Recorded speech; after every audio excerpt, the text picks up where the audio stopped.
अस्सलाम वालेकुम व्यूअर्स, कैसे हैं आप। उम्मीद है कि आप सब खैरियत से होंगे। आज मैं आपको प्री-टोन टैबलेट के बारे में बताऊंगा। बहुत यूज़ होने वाली टैबलेट हैं। किसी भी किस्म की एलर्जी के लिए इसको इस्तेमाल किया जाता है। तो व्यूअर्स, इसकी जो कंपोजिशन है वो है क्लोरोफेनेरामीन मैलिएट 4 मिलीग्राम पाया जाता है इसमें। और इसकी जो डोज़ आपने लेनी होती है, एक टैबलेट दिन में 3 से 4 मरतबा आप इस्तेमाल कर सकते हैं। तो व्यूअर्स, अब इसके यूजेस के बारे में बात करते हैं। आर्टिकार्डिया के लिए बहुत ज़्यादा मुफीद है। ये एक किस्म की स्किन में एलर्जी होती है जिसमें स्किन के यानी जिल्द के ऊपर सुर्ख या जर्द कलर के दाने से जो होते हैं वो बन जाते हैं। इसे आर्टिकार्डिया कहते हैं और इन दानों की वजह से बहुत ज़्यादा दर्द और ख़ारिश होती है। इसके साथ साथ बेचैनी भी बहुत ज़्यादा होती है। प्री-टोन टैबलेट्स बहुत ज़्यादा मुफीद है इसके लिए। तो दोस्तों, इसके अलावा इचिंग के लिए भी, यानी कि स्किन के ऊपर ख़ारिश होती है, ये रैशेज़ हो जाते हैं, इनके लिए भी प्री-टोन टैबलेट्स इस्तेमाल करना बहुत ज़्यादा मुफीद हैं। इसके अलावा स्वेलिंग हो जाती है। अक्सर आपने देखा होगा कि कुछ लोगों की ज़ुबान बाज़ औक़ात स्वेल हो जाती है, या इसके अलावा हॉन्ट्स यानी लिप्स भी स्वेल हो जाते हैं अचानक से। तो ये भी एक किस्म के रिएक्शन के तौर पर हो जाती है। इसमें पता नहीं चलता है कि ऐसा हो कि किस वजह से गया है। यानी अगर स्वेलिंग हो जाती है आपके फेस या लिप्स पर, इसके अलावा कहीं पर भी आपको स्वेलिंग हो जाती है, तो इसे कहते हैं एंजियोएडेमिया।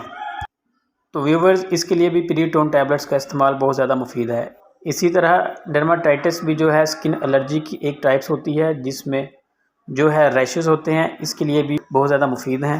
व्यूवर्स, इसी तरह एक्जिमा में भी बहुत ज़्यादा मुफीद होती है। स्किन पर ख़ारिश बहुत ज़्यादा होती है रैशेज़ की वजह से। तो डर्माटाइटिस और एक्जिमा के लिए प्री-टोन टैबलेट्स का इस्तेमाल बहुत ज़्यादा मुफीद होता है।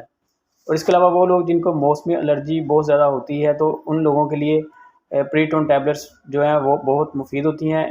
और जिन लोगों को डस्ट एलर्जी होती है, यानी जिन लोगों को एलर्जी की वजह से नाक जो है वो बहने लगती है, या इनकी आँखों या गले में ख़राश होती है, इनके लिए भी टैबलेट्स बहुत ज़्यादा मुफीद होती हैं।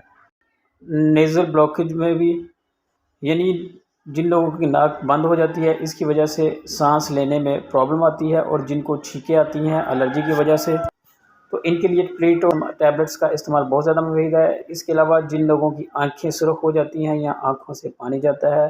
तो व्यूवर्स, इसी तरह अगर किसी को कोई मच्छर या कोई चींटी या इंसेक्ट वगैरह काट लेता है, तो इसके काट लेने की वजह से आपके जिस्म पर ख़ारिश होती है, धब्बे बन जाते हैं, तो इसके लिए भी प्री-टोन टैबलेट्स का इस्तेमाल करना बहुत ज़्यादा मुफीद होता है। तो व्यूवर्स, इसी तरह वो लोग जिनको पौधों से एलर्जी होती है, यानी कुछ लोगों को पौधों से एलर्जी हो जाती है, यानी जिस एरिया से वो पौधे को टच कर लेते हैं या हो जाते हैं, तो इसकी वजह से उनको जो है एलर्जी हो जाती है।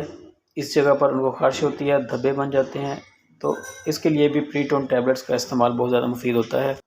तो व्यूवर्स, अब बात करते हैं इसके कुछ साइड इफ़ेक्ट्स की। इसके इस्तेमाल से आपको ड्रोज़ीनेस यानी कि गुनूदगी तारी हो सकती है, इसमें नींद भी आ सकती है। इसका इस्तेमाल करके आप ड्राइविंग या कोई मशीन वगैरह को ना चलाएं, यानी ऐसी मशीन को ना चलाएं जिसको चलाकर आपको अलर्ट रहना है। तो व्यूअर्स, इसी तरह इसके इस्तेमाल से आपको थकावट महसूस हो सकती है, आपका दिल ख़राब हो सकता है, आपको उल्टियाँ भी आ सकती हैं, बेआरामी भी महसूस हो सकती है। इसके अलावा आपको कब्ज़ हो सकती है, डिप्रेशन का मसला हो सकता है, पेट में दर्द हो सकता है, दस्त लग सकते हैं, आपका मुँह जो है वो भी खुश्क हो सकता है। तो व्यूअर्स, ये थे इसके कुछ साइड इफ़ेक्ट्स। अब बात करते हैं इसकी कॉन्ट्राइंडिकेशन की, कि ये किन लोगों में इसका इस्तेमाल नहीं करना चाहिए। वो लोग जिनको क्लोरोफेनेरामीन से एलर्जी है वो इसका इस्तेमाल ना करें। इसके अलावा जिन लोगों का अस्थमा का मसला है वो भी इसका इस्तेमाल ना करें। और वो लोग जो दिल के अमराज में मुब्तला हैं, इसके अलावा जिन लोगों को जिगर की प्रॉब्लम है वो भी प्री-टोन टैबलेट्स का इस्तेमाल ना करें। तो व्यूअर्स, उम्मीद करता हूँ आपको आज की हमारी वीडियो ज़रूर पसंद आई होगी। अगर वीडियो अच्छी लगी हो तो मेरे चैनल को सब्सक्राइब ज़रूर कीजिएगा और लाइक कीजिएगा, और बेल आइकन के बटन को ज़रूर प्रेस कर दीजिएगा। तो मिलते हैं नेक्स्ट वीडियो में, तब तक के लिए अल्लाह हाफ़िज़।